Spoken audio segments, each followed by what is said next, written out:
Everyone, সকলে কেমন আছো? আমি খুব ভালো আছি, কারণ আমি এখন আমার গ্রামের বাড়িতে আছি।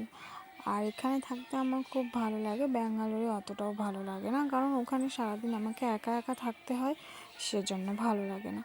আর এখানকার পরিবেশ দেখেছো কত সুন্দর, দেখো চারিদিকে সর্ষেই আর সর্ষে ফুল, খুব সুন্দর লাগছে। অনেকদিন পর নিজের দেশ, নিজের প্রকৃতি সব কিছুর সঙ্গে মনে হচ্ছে দেখা হচ্ছে, আর মনের সেই ফিলিংসটা পাচ্ছি আগের।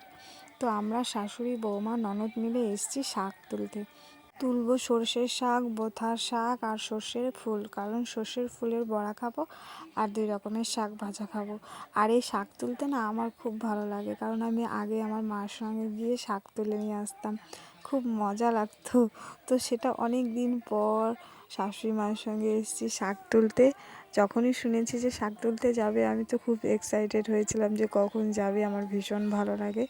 এদিকে দেখো আমরা পুরোপুরিভাবে সর্ষে বাড়িতে পৌঁছে গেছি, আর এখানে মা শাক তুলতে শুরু করে দিয়েছে।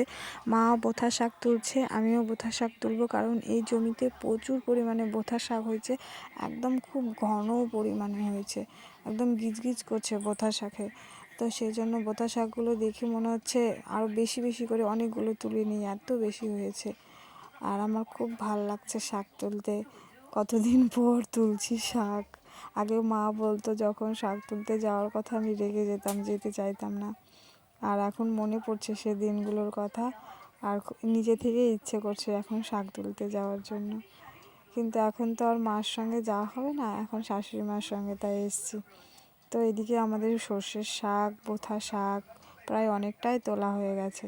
তো আমার ভিডিওটা আমি এখানেই শেষ করলাম। তোমাদের কেমন লাগলো তোমরা কিন্তু অবশ্যই কমেন্টে জানাবে। টাটা।